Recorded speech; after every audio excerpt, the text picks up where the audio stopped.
Hello student, hope you all doing good. Let's start today's chapter, human body, forms and functions. Introduction. Cell is a structural and functional unit of life. Cells execute significant functions in our body. Organisms may be unicellular or multicellular. Unicellular organisms are those that contain only a single cell. For example, amoeba, paramecium. Multicellular organisms are those have more than one cell, for example, humans. A group of cells that carries out a specific function is called tissue. There are several kinds of tissues found in our body like bones, muscles, blood, etc. Cell आपको पता है structural and functional unit है life का, right? अब आपके जो organism होते हैं वो यूनिसेलुलर भी हो सकते हैं, यानी जैसे जो आपके एक सेल से बने होते हैं लाइक अमीबा, पैरामीशियम, या फिर मल्टी सेलुलर यानी जो एक से ज़्यादा सेल से बने like plants, animals and humans. Group of cells जो हैं जो एक स्पेसिफिक फंक्शन कैरी आउट करते हैं उसे कहते हैं हम tissue. The organs and the organ system, a number of tissues together form an organ. The organs working together for a certain function make an organ system. For example, the heart, blood and blood vessels together make the circulatory system. There are many organ systems in our body. Look at this table explaining various organ systems of our body. अब देखिए, group of cell से बनता है tissue, the number of tissues मिलके बनाते हैं organs, and then organs आपस में एक सर्टेन फंक्शन करते हैं और एक बनाते हैं ऑर्गन सिस्टम, जैसे कि आपका heart, blood and blood vessels, ये मिलके बनाते हैं सर्कुलेटरी सिस्टम। तो देखिए आपको टेबल देगी है, यहाँ पे ऑर्गन सिस्टम्स आपको दिए गए हैं like respiratory system, digestive system, and इनमें कौन कौन से आपके ऑर्गन्स होते हैं वो दिए गए हैं। Digestive system, a process in which complex food substances are converted into simple food substances is known as digestion. The simple form of food is soluble in water and is easily absorbed by the cells. Mouth, esophagus, stomach, small intestine, large intestine, liver and pancreas are the major organs of the digestive system. देखिए आपका जो food में जो substances होते हैं वो simple food में convert जब हो जाते हैं, that process is known as digestion. अब देखिए जो सिंपल फॉर्म होता है फूड का वो सॉल्युबल होता है वाटर में, एंड देन वो सेल्स इजीली उसको एब्जॉर्ब कर लेते हैं। आपके देखिए ये जो सारे पार्ट्स हैं ये डाइजेस्टिव सिस्टम्स के आपके पार्ट हैं। Respiratory system. We all need energy to perform various activities. Do you know where this energy comes from? Do we get this energy just from food? No. Unless the food reacts with oxygen, it will not release energy. This process is known as respiration. It takes place in each and every cell of the body. During respiration, carbon dioxide gas and water vapor are formed as waste products which are exhaled when we breathe. हम सभी को energy की ज़रूरत होती है काम करने के लिए। ये क्या सारी की सारी एनर्जी फूड से आती है? नो। एक्चुअली क्या होता है, जब तक कि फूड ऑक्सीजन के साथ रिएक्ट नहीं करेगा ये एनर्जी रिलीज नहीं करेगा। तो दिस प्रोसेस आपका इज नोन एज रेस्पिरेशन। ये आपके हर सेल में होता है, बॉडी के हर सेल में होता है। और उसके बाद आपके जैसे कुछ प्रोडक्ट्स बचते हैं, वेस्ट प्रोडक्ट, जैसे कि आपका है कार्बन डाइऑक्साइड गैस या आपका वाटर वेपर है, ये वेस्ट प्रोडक्ट्स हैं। तो जब हम ब्रीथ एक्सेल करते हैं तो सारा ये बाहर आ जाता है। The main organs of the respiratory system consist of nose, windpipe, trachea, bronchi and lungs. Respiration involves two processes, breathing and oxidation of food. अब देखिए ये सारे आपके organs हैं, main organs respiratory system के, and respiration में आपके दो processes होते हैं, breathing and oxidation of food. Circulatory system. Circulatory system transport materials to different parts of the body with the help of blood. It transports food, oxygen, carbon dioxide, waste materials, etc. from one part of the body to the other. An adult human body contains 5.5 liters of blood. Circulatory system, जैसे कि इसके नाम से ही पता चल रहा है, ये मटेरियल्स को ट्रांसपोर्ट करता है बॉडी के डिफरेंट पार्ट तक with the help of blood. इसमें जैसे ये food, oxygen, carbon dioxide, waste material को ट्रांसपोर्ट करेंगे एक पार्ट से बॉडी के दूसरे पार्ट तक। एंड एडल्ट ह्यूमन बॉडी, आपको पता है एडल्ट ह्यूमन बॉडी में आपका होता है 5.5 litres of blood. Heart, blood vessels are the main organs of circulatory system. ये आपके main organs हैं circulatory system की।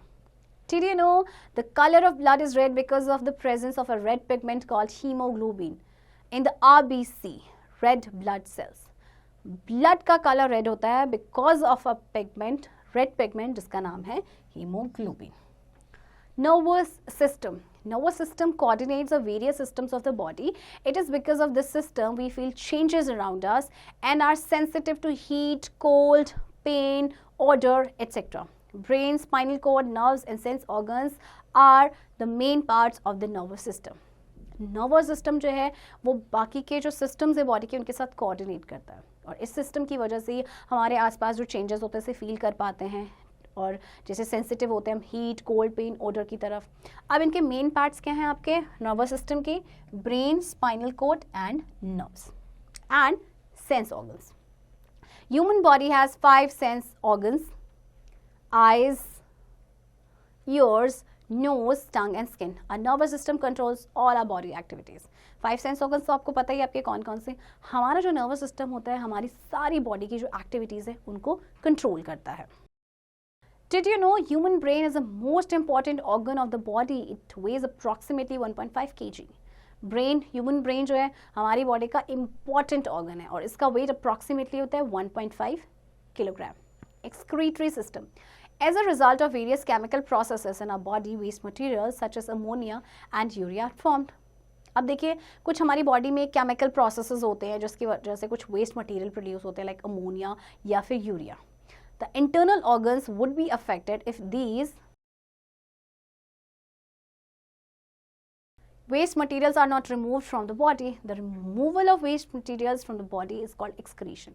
Kidneys, skin, liver and lungs are the excretory organs of the human body. अब ये जो वेस्ट मटेरियल हमारी body से remove नहीं हुआ तो क्या होगा, ये हमारी बॉडी के इंटरनल ऑर्गन्स को डैमेज करेगा. तो इसीलिए जो प्रोसेस होता है जिसमें वेस्ट मटेरियल का रिमूवल होता है from body, that is known as excretion. और एक्सक्रीटरी ऑर्गन्स कौन से हैं आपके? Kidneys, skin, liver and lungs. Reproductive system. Reproduction is a process of producing offspring of one's own kind. It ensures the continuity of a species. All living organisms reproduce. Some animals like dog, cow, monkey, man, etc. give birth to their young ones. Many animals like birds, frogs, fish, turtles, and insects lay their eggs from which their young ones come out. In humans, the male reproductive organ is testis and the female reproductive organ is ovary. Reproduction एक process है जिसमें जो living beings होते हैं वो अपने of spring यानी कि अपनी बेबीज़ को प्रोड्यूस करते हैं और इससे क्या होता है कि स्पीशीज़ की कॉन्टिन्यूटी बनी रहती है. कुछ ऐसे ऑर्गेनिजम्स होते हैं जो अपने बच्चों को जन्म देते हैं, कुछ एग्स ले करते हैं, एग्स की से वो प्रोड्यूस करते हैं. ह्यूमंस में जो मेल रिप्रोडक्टिव ऑर्गन है उसे कहते हैं टेस्टिस एंड जो फीमेल रिप्रोडक्टिव ऑर्गन है that is ovary. Skeletal system. The collection of bones that hold our body up is called skeleton. Our body would be useless without the skeletal system. Without it, we would not be able to move at all. Thus, we would just be flat on the floor. Skeletal system, collection है हमारी bones का जो हमारी body को hold करके रखता है, उसे कहते हैं हम skeleton. हमारी बॉडी जो यूजलेस होती है अगर स्केलेटल सिस्टम नहीं होता तो हम मूव ही नहीं कर पाते, हम जस्ट फ्लैट एकदम से फ्लोर में पड़े हुए रहते हैं अगर स्केलेटल सिस्टम नहीं होता तो. At the time of birth, you had around 305 bones. By the time you become an adult, you will have around 206 bones only. This is because as you grow, some of the bones join together to form one bone. The end of each bone is covered by a tough, smooth, shiny substance called cartilage. Our bones are held together by strong, stretchy bands called ligaments. The skeleton performs the following important functions. अब देखिए जब आपका birth होता है ना तो around 305 bones होते हैं, लेकिन जैसे आप अडल्ट बनते हैं तो 206 बोन्स हो जाती हैं. ऐसा क्यों? क्योंकि कुछ बोन्स जो हैं आपस में फ्यूज होके एक बोन बना लेती हैं. राइट. अब जो एंड होता है हर बोन का वो कवर्ड होता है टफ, स्मूथ, शाइनी सब्सटेंस से जिसे कहते हैं कार्टिलेज. राइट. एंड हमारी बोन्स को साथ में कौन होल्ड के रख सकता है? एक स्ट्रेची बैंड जिसे कहते हैं लिगामेंट्स. तो चलिए फंक्शंस देखते हैं स्केलेटन के. It gives a shape that we have. It provides support to the body. It protects our vital organs such as brain, heart and lungs. It allows us to move because our muscles are attached to our bones. When our muscles move, they move the bones and we move. It makes blood cells with the help of bone marrow, a soft substance present inside the bones. Skeletal system हमारी body को shape provide करता है, हमें support provide करता है body को, हमारे जो वाइटल ऑर्गन्स हैं जैसे कि ब्रेन, हार्ट, लंग्स उनको प्रोटेक्ट करता है, हमें मूव करने में हेल्प करता है. इसके अलावा ब्लड सेल्स बनाते हैं बोन मैरो की हेल्प से. एक सॉफ्ट सब्सटेंस होता है जो बोन्स के अंदर होता है. Types of skeleton. Different types of animals have different types of skeleton. These are as follow. Exoskeleton. The skeleton that is outside the body is called exoskeleton. For example the hard outer shell of a crab or a snail. It mainly protects the animal's soft body and helps in excretion, sensing, support and feeding. देखिए वो आपका skeleton जो आपकी body के बाहर होता है, that is called exoskeleton, जैसे क्रैब या स्नेल के केस में होता है. Endoskeleton, such kind of a skeleton is present organisms like human beings, fish, birds, lizards, frogs and mammals. और इस तरह का जो skeleton होता है बॉडी के इनसाइड होता है, जैसे कि फिश में, birds में, humans में. Liquid skeleton. Liquid skeleton is present in some animals such as caterpillars and earthworms. The liquid is found trapped in between the spaces inside the body. The human skeleton has the following main parts. अच्छा, liquid skeleton है जो कुछ animals में पाया जाता है, जैसे कि कैटरपिलर्स या अर्थवर्म्स की बात करें. जो लिक्विड होता है वो इस बॉडी के बीच में जो स्पेस होता है उसमें ट्रैप्ड होता है. अब देखिए ह्यूमन स्केलेटन के मेन पार्ट्स हैं. The skull. The skull is a bony framework for a head. It is the heaviest part of the body. It supports the structure of the face and protects the brain against any kind of injury.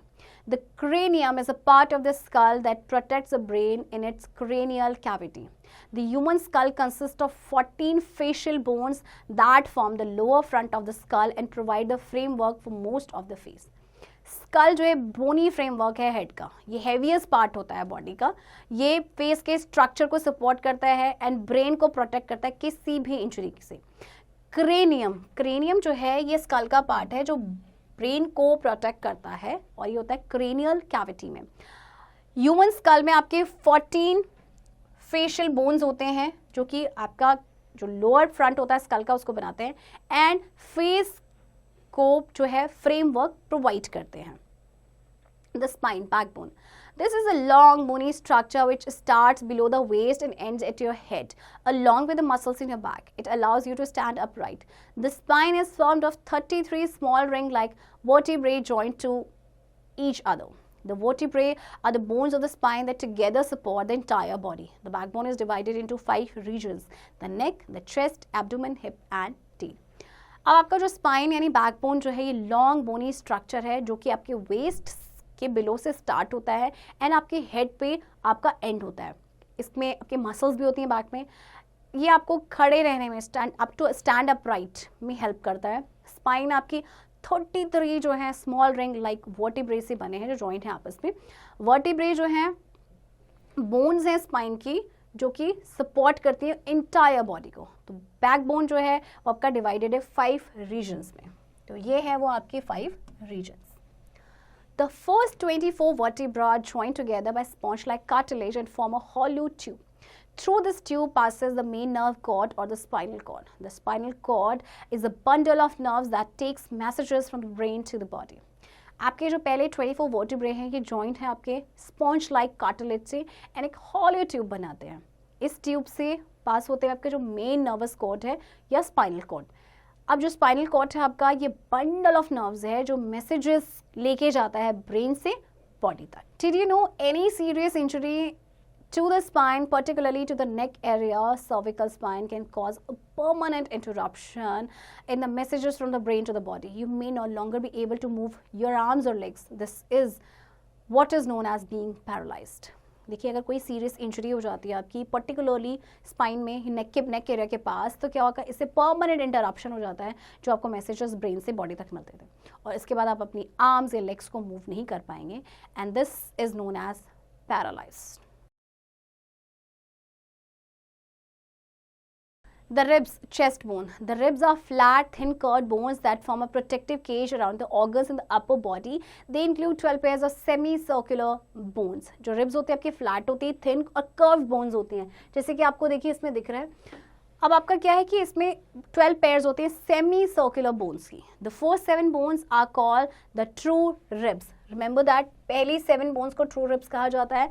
These bones are connected to the spine, the backbone and back. The next 3 parts of bones are called false ribs.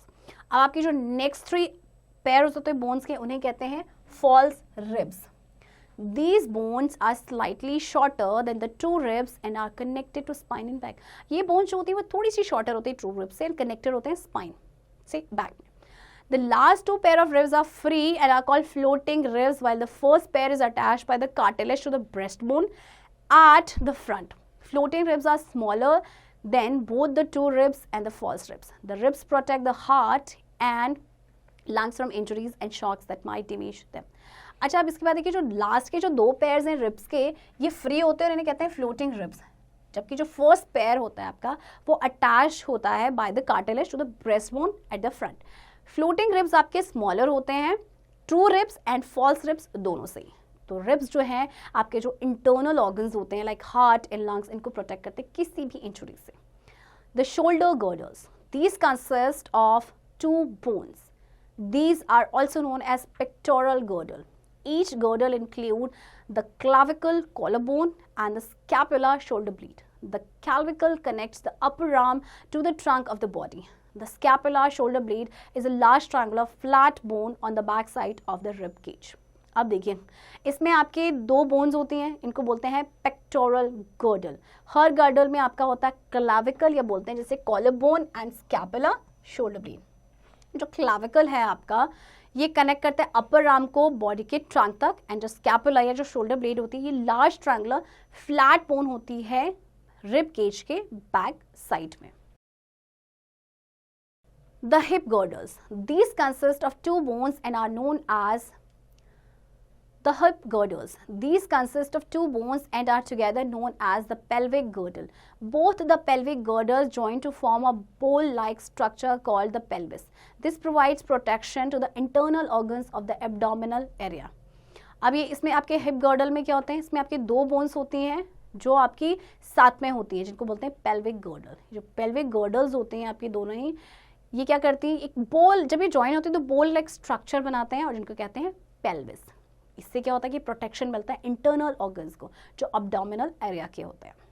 The limbs, 4 limbs consist of the bones of the upper arm, forearm, wrist, palm and finger. The upper arm is a long bone called humerus. अच्छा, 4 limbs में आपकी क्या होती हैं bones, अपर arms की, forearm की, wrist, palm और fingers की. जो अपर आर्म है आपकी एक लंबी सी बोन है जिसे कहते हैं ह्यूमरस. एंड आपकी जो लोअर बोन्स होती हैं उसमें आपके 2 बोन्स हैं, radius and ulna. Each hind limb consists of 30 bones. Each hind limb includes the bones of thighs, lower leg, knee, ankle, sole and toes. The main bones of the leg are femur, patella, fibula and tibia. The thigh bone of femur is the longest and strongest bone of human body. The patella is a thick bone which is attached with the femur. The lower leg has 2 long bones, tibia and fibula. Her hind limb में आपके 30 bones हैं और हर इसमें आपके क्या included हैं, देखिए bones of thighs, lower leg, knee, ankle, sole and toes. तो जो मेन बोन्स हैं आपके लेग की वो है आपके femur and patella, fibula and tibia. Thigh bone या जिसे कहते हैं फेमर, ये आपकी लॉन्गेस्ट एंड स्ट्रॉन्गेस्ट बोन है ह्यूमन बॉडी की. एंड पटेला आपकी एक थिक बोन होती है जो कि फीमर के साथ अटैच होती है. लोअर लेग में आपकी 2 लॉन्ग बोन्स होती है जिन्हें कहते हैं tibia and fibula. Bone joints, the place where 2 or more bones of the skeleton are joined to each other is called a joint or place of articulation. The bones are held together at the joint by tough stretchy bands called ligaments. The ligaments prevent dislocation and the presence of movable joints. देखिए जिस place पे आपकी 2 bones जुड़ती हैं, मिलती हैं, right, उसे हम कहते हैं जॉइंट. और इसको बोन्स को हेल्ड करके रखता है जॉइंट पे कौन, एक टफ स्ट्रेची बैंड जिसे कहा जाता है लिगामेंट्स. तो ये जो लिगामेंट्स है ये डिसलोकेशन को प्रिवेंट करता है एंड मूवेबल जॉइंट्स की प्रेजेंस को. Joints are of different types. Fixed joints, these are fixed joints and do not allow any movement. These joints are fused together, for example the joints in the skull. Fixed joints आपकी कोई भी movement allow नहीं करती हैं, for example जो आपकी skull की joints है.